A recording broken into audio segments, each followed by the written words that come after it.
আসসালামু আলাইকুম। বাংলাদেশ সেনাবাহিনী গর্বের আরেক নাম। তবে প্রত্যেকটা জায়গার মধ্যেই সামান্য ছোটখাটো ভুল ত্রুটি থাকে, কারণ মানুষ ভুলের ঊর্ধ্বে না।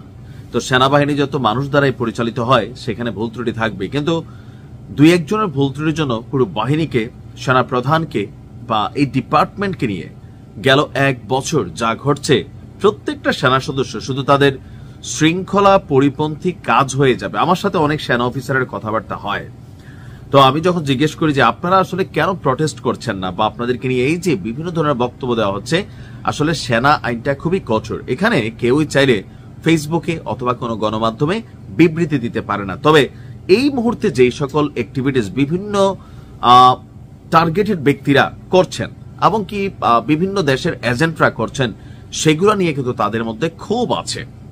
আর বিশেষ করে যখন ওই ব্যক্তিরা একটা বক্তব্য মন্তব্য দেওয়ার পরে তাদের বিরুদ্ধে কোনো ব্যবস্থা গ্রহণ করে না সরকার, তো বোঝাই যায় যে এ ব্যাপারে আসলে ব্যাকগ্রাউন্ডে কি চলছে। তো যাই হোক, এই যে একটা ইস্যু, এটা সরকার এবং সেনাবাহিনীর মধ্যে একটা কনফ্লিক্ট 2-1% হলেও মনে মনে আছে। তবে এবার সেনা প্রধান জেনারেল ওয়াকারুজ্জামানের কাছে এক ভিন্ন সহযোগিতা চেয়েছেন আমাদের প্রধান উপদেষ্টা ডক্টর মোহাম্মদ ইউনূস। তবে ডক্টর মোহাম্মদ ইউনূসকে একটা জায়গায় ধন্যবাদ দিতে হয়, সেটা হচ্ছে যে অনেকের কথা শুনে তিনি সেনাবাহিনীতে কোন রকম রদবদল করেন নাই। যাই হোক, প্রধান উপদেষ্টা ডক্টর মোহাম্মদ ইউনূস বলছেন, তিনি একটা কমিটমেন্ট দিয়েছিলেন যে সারা পৃথিবী তাকাই দেখবে। কি তাকাই দেখবে? যে ডক্টর মোহাম্মদ ইউনূসের নেতৃত্বে এই যে ইন্টারিম আছে, তারা এমন এক নির্বাচন দিবে যেটা সারা পৃথিবীর জন্য দৃষ্টান্ত হয়ে থাকবে। এখন বলার সময় তো বইলা দিচ্ছেন, বাট পরিস্থিতি তো বিগড়ে যাচ্ছে। এই যে রাজনৈতিক দলগুলো পাল্টাপাল্টি অবস্থান, ঐকমত্য হতে পারলো না, বা সার্বিক দিক দিয়া এই যে একটা অস্থিতিশীল পরিবেশ, নির্বাচন যত আসবে ততই কিন্তু এগুলা বাড়তে থাকবে। সো কিছুটা স্ট্রেস তো তিনি নিচ্ছেন।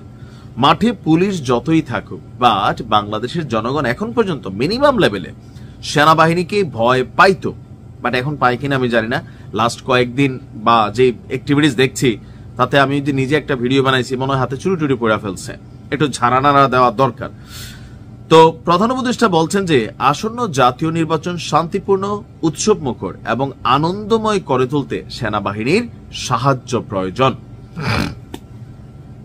আজকে দুপুরে মিরপুর সেনানিবাসের ডিফেন্স সার্ভিস কমান্ড এবং স্টাফ কলেজে একটা প্রোগ্রাম ছিল, সেটা হচ্ছে কোর্স 2025 গ্রাজুয়েশন সনদ বিতরণ অনুষ্ঠান।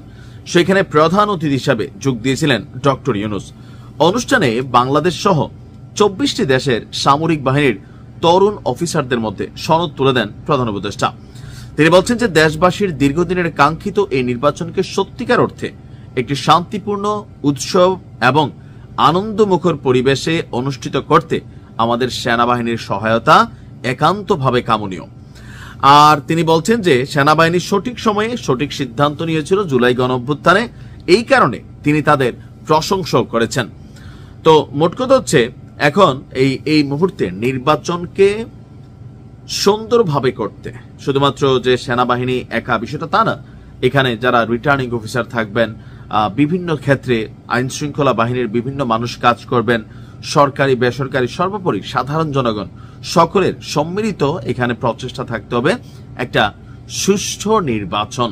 বা নির্বাচন মানেই ক্ষমতা, নির্বাচন মানেই আনলিমিটেড পাওয়ার। সো এটাতে জয়ের জন্য সবাই তাদের জায়গা থেকে সর্বোচ্চ চেষ্টা করবে। কিছু কিছু ক্ষেত্রে হয়তো অনেক কি বলা হয় যে মানে আমরা যা দেখি আর কি, যে ন্যাক্কারজনক ঘটনা ঘটেছে। প্রতি বছর ইলেকশন আসলে অনেক মানুষের জীবন ঝরে যায়। তা আমরা আশা করছি এবার নির্বাচনে তেমন কিছু ঘটবে না।